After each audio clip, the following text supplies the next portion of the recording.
අපි අදහස් කරා මේ කුඩුගඩ සෙට් එකේ ඉන්නවා. මේ මාකට් එක පහු වෙනකම් 4 way එකකින් මේ ගුවන් පාරක්. මෙතන ගුවන් පාරක්. RTA එකට වෙන අදහස් තියෙනවා. ඒකට අපි මේකේ සාකච්ඡා කරනවා. කුඩුගඩ අදහස් තියෙනවා. අපි මේ නගර සැලසුම හදනවා කියන එක ඇත්තටම මම හිතන්නේ මධ්‍යම පළාතේ අනිකුත් ඒ පළාත් පාලන ආයතනවලට වඩා සුවිශේෂී ස්ථානයක් අපි අපුරන්ට ලබා දෙන්න සිද්ධ වෙනවා. ඒ කියන්නේ ලංකාවේම ලෝකෙම කතා කරන මේ අපුරණ නගරය සඳහා සංවර්ධන සැලැස්ම සකස් කිරීම සම්බන්ධව මැදිහත් වීමට ලැබෙන අපි තාමසක්. විශේෂයෙන්ම අපුරණ නගරයේ තියෙන ප්‍රධානම ගැටලුව විදිහට තියෙන පිගාවේ ඇතිවෙන ගම්වතුර තත්ත්වය ඒක අපිට හැමදාමත් සිදුවෙන කාරණයක් විදිහට නිරන්තර සාකච්ඡා වෙන කාරණයක් විදිහට ඒකට විසඳුමක් සොයන්න අපි කටයුතු කරන්න ඕනේ.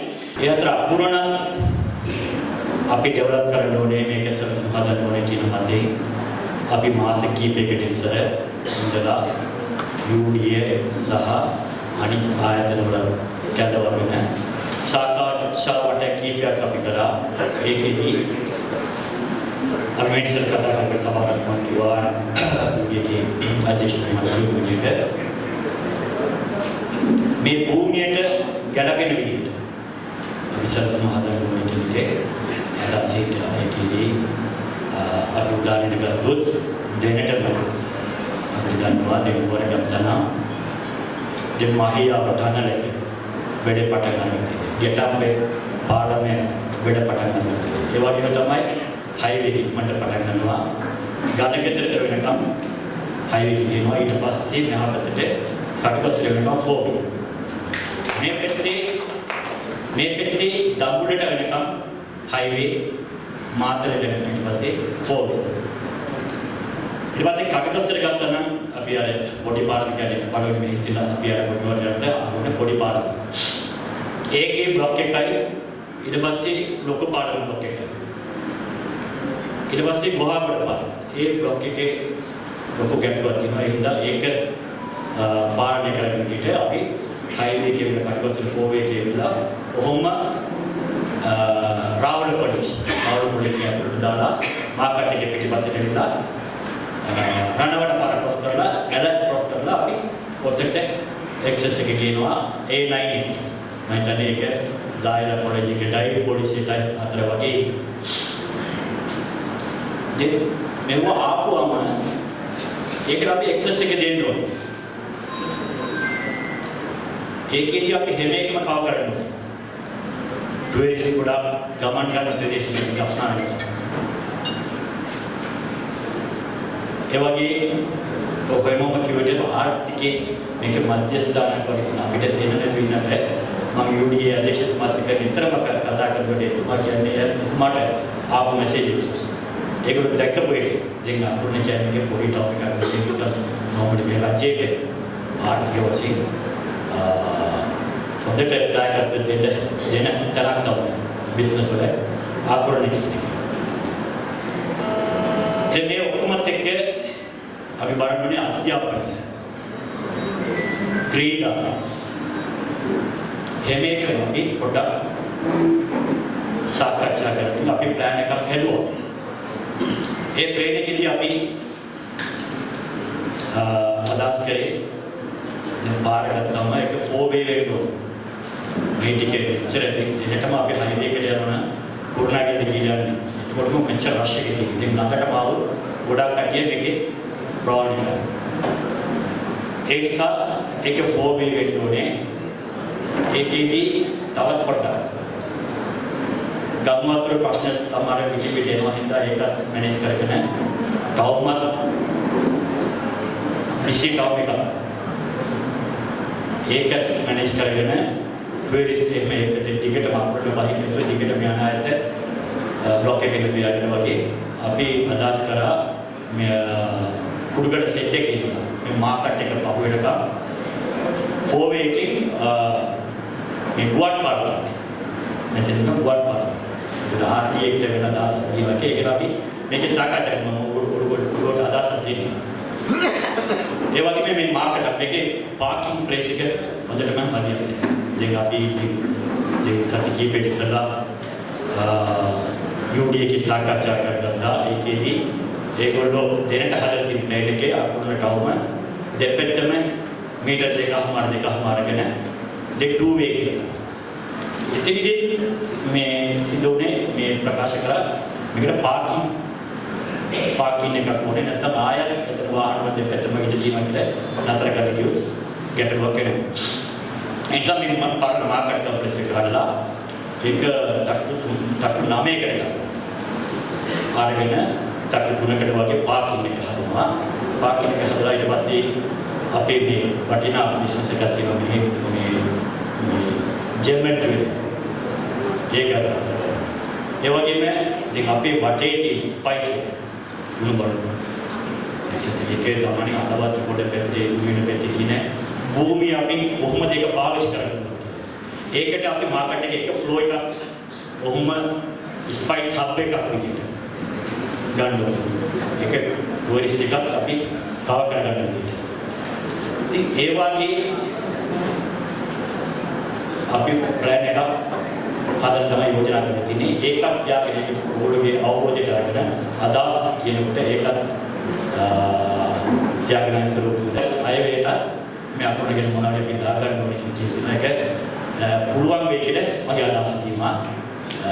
ඒක එක පොඩ්ඩක් අපිට කරගන්න පුළුවන් කියලා අදහස මට තියෙනවා. ඒ නිසා මේ ප්ලෑන් එක අපි හදන එක අපිට සල්ලි මුදල ගේන එකයි යෝජනා කියන එකයි තමයි අපිට කරන්න පුළුවන්. නිරදාරය ඕගොල්ලෝ මේ එනතන ආයතන වල කලාවේ අධ්‍යාපනයේ හැම පැත්තකින් සෞඛ්‍ය ප්‍රධානීත් එක්ක නිරදාරි මණ්ඩලය. ඕගොල්ලෝ තමයි අපි බලාපොරොත්තු වෙන්නේ මේ ප්ලෑන් එක හරියට කරලා දෙන්න. ඒකට අකුරන තව නම දෙකක් තියෙනවා.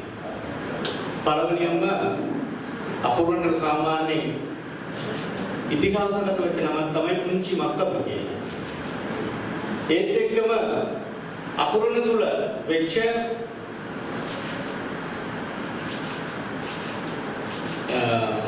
සංවර්ධනය එහෙම නැත්නම් ඒ වෙච්ච අර බිස්නස් වල වෙච්ච එක සුවිශේෂ වර්ධනයත් එක්කම අකුරනට වෙච්ච නම තමයි පුංචි ජපානය. ඒ නිසා මම හිතන්නේ මේ අකුරනට අපි මේ නගර සැලසුම හදනවා කියන එක ඇත්තටම මම හිතන්නේ මධ්‍යම පළාතේ අනිකුත් ඒ පළාත් පාලන ආයතනට වඩා සුවිශේෂී ස්ථානයක් අපි අකුරනට ලබා දෙන්න සිද්ධ වෙනවා.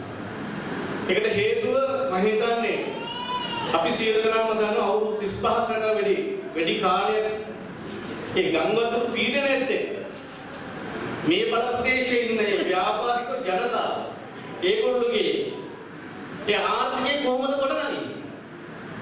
මේක ඇත්තට බල කාටවත් කරන්න බැරි දෙයක් තමයි අපේ ජනතාව මේ වෙනකම් කරගෙන ඉන්නේ. ඒත් එක්කම අකුරන ගත්තාම අපිට විශේෂම අද පිටකොටුව වගේ මහලකම වගේ මේක තාම සුවිශේෂ වෙලක නගරයක් කරා පත්වලා තමයි. අපි සාමාන්‍ය වුණගෙන ගොඩාක් අපි කල්පනා කරා. අපි අද හිතමු අකුරන ගත්තාම වාහන අමතර කොටස්. අද ලංකාවේ තියෙන තාම ප්‍රසිද්ධ ස්ථාන.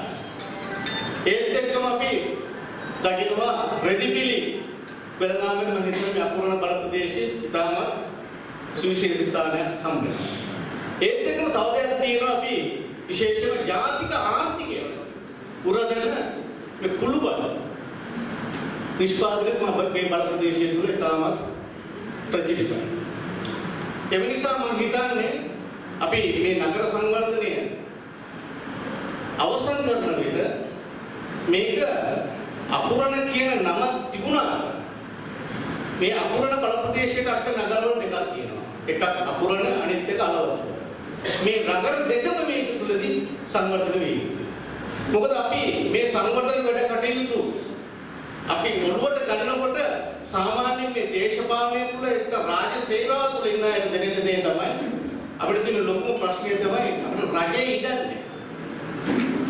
ඒ හින්දා අනිවාර්යෙන් අකුරන නගර සැලසුම කියන එක බාහිර පාර්ශ්ව නැත්නම් පුද්ගලික පාර්ශව ආයෝජනය කරන්න පුළුවන් විදියට සැලසුමක් වී යුතුයි. එහෙම නැත්නම් මේ සැලසුම සම්පූර්ණයෙන්ම අසාර්ථක වෙනවා.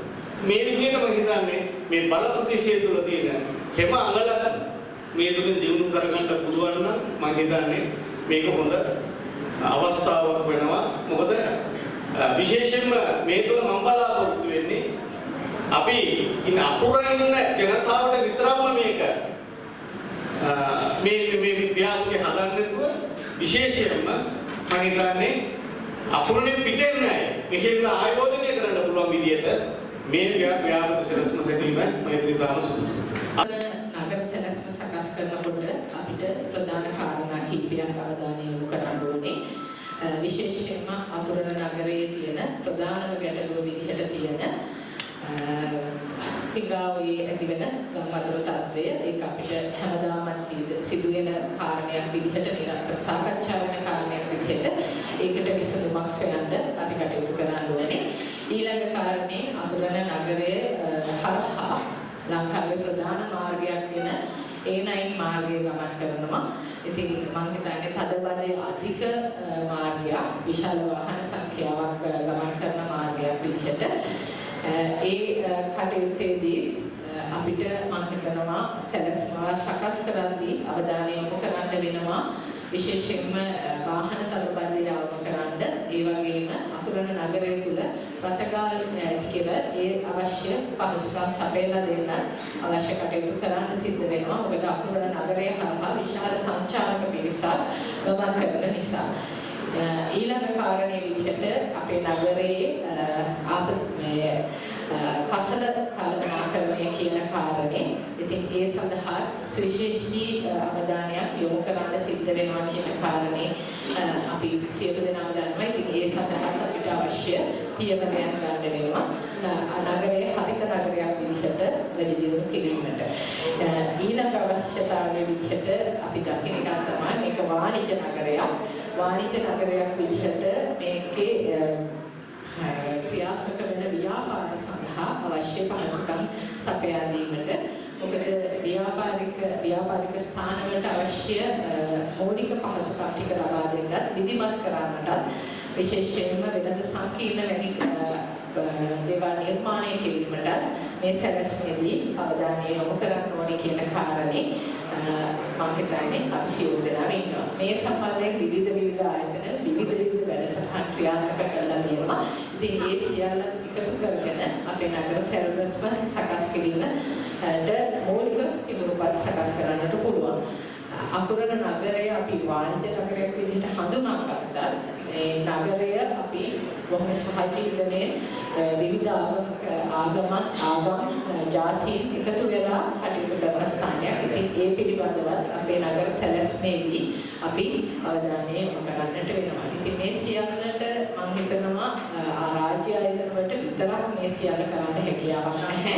මොකද විශේෂයෙන්ම රාජ්‍ය නිලධාරීන් සැලසුම් සකස් කරනවා ඒව ක්‍රියාත්මක කිරීමේදී අපිට ප්‍රජාවගේ සහයෝගය විශාල වශයෙන් අවශ්‍ය වෙනවා. ඉතින් ඒ සඳහා ඒ ප්‍රජාවත් අපිත් එක්ක එකතු වෙයි කියන බලාපොරොත්තුව තියෙනවා. ඒ වගේම මේ නගර සැලැස්ම සකස් කිරීමේදී අපි මේ වර්තමානයේ මුහුණ දෙන ප්‍රශ්න වලට අමතරව අපි තව වසර 20ක් 30ක් ඉදිරියට අපේ සැලසුම් සකස් කිරීමේදී නගරයේ කොට්ටාශයට ඇති වෙන ගැටලු ගැන අවධානය යොමු කරන්න ඕනේ. නාගරික සංවර්ධන අධිකාරිය විදියට සීක්‍රේන් දියුණු වෙන ගොඩාක් ලංකාවෙම ලෝකෙම කතා කරන මේ අකුරණ නගරය සඳහා සංවර්ධන සැලැස්ම සකස් කිරීම සම්බන්ධව මැදිහත් වීමට ලැබෙන අපි තාමසයි. අද වර්තමානයේ අකුරණ නගරයේ ඒ නාගරික සංවර්ධනය සමග කතා කරලා මේක දින ගැටලු සම්බන්ධව අනවශ්‍ය ඉදිකිරීම පාලනයක් නැතුව මේක සිද්ධ වෙනවා. ඒ වගේම තමයි පරිසර සංවේදී කලාප පිඟාව තියෙනවා. පිඟාව ඒ 9 රෝඩ් එකත් එක්ක ගමන් කරනවා. ඒ සමග සිදුවන ඒ පාරිසරික ගැටලු වාහන තදබලය කලින් සඳහන් කරපු ආකාරයට මේ නගරය සංවර්ධනය කරන්න ඉඩම් නොමැතිකම. ඉතින් මේ වගේ ගැටලු කිහිපයක් තියෙනවා. ප්‍රාදේශීය ලේකම් කාර්යාලය තියෙනවා. ප්‍රාදේශීය ලේකම් කාර්යාලය ඉඳලා ප්‍රදේශයේ පරිපාලන සංකීර්ණයක් නැහැ. අවිධිමත් සංවර්ධනයේ හැමතැනම අන්න ඒ ගැටලු වලට කොහොමද අපි විසඳුම් හොයන්නේ? ඒකට තමයි අතට සංවර්ධන සැලසීම් අපි උත්තර දෙන්නේ. එතකොට ඇත්තටම කියන්න ඕන සංවර්ධන සැලසීමක් කියන්නේ මේක අවුරුදු 2කට 3කට හදන එකක් නෙවෙයි. මේක අවුරුදු 10කට අපි හදන සැලසීම. අවුරුදු 10ක් පුරා මේ ප්‍රදේශයේ සම්වර්ධනය වෙන්නේ කොහොමද කියන එක තමයි ඇත්තටම සැලසීමක් තුළින් අපි කතා කරන්නේ. ඒත් නාගරික සංවර්ධන අධිකාරිය විසින් මේ වෙන විට කලින් කරපු ඒ සැලසුම් වලට වඩා ඉතාමත් තාක්ෂණයේ ඉහළ වශයෙන් උදාගෙන තමයි මේ සැලසුම් කරන්නේ. ඒත් මේ සැලසුම් සඳහා අපි මේ අද දින සියලු පාර්ශ්වයන් මෙතන ගෙනල්ලා තියෙනවා. ඒ ගෙනල්ලා තියෙන මක්සාදයක් මේ සැලසුම් හදන්නේ ඔබ සියලු දෙනා. මේ සැලසුම් හදන්නේ නාගරික සංවර්ධන අධිකාරියටවත් වෙනත් ආයතනයකටවත් නෙවෙයි. මේක ඔබේ සැලසුම. අන්න ඒකයි අද දිනේ අපි නිවාරණ දිනයක් වුණත් මෙතන ඇවිල්ලා මේ සාකච්ඡා කිරීමේ වැදගත්කම තියෙන්නේ. මේක ඔබේ සැලසුම. මේ ඔබ ප්‍රදේශයේ ඔබේ අදහස් ඔබේ ගැටලුවට සුන්දෙන ඔබේ සැලසුමක් නිසා තමයි මේ රැස්වීම මේ වැඩමුළුව ඔබට ඉලාමත් වැදගත්.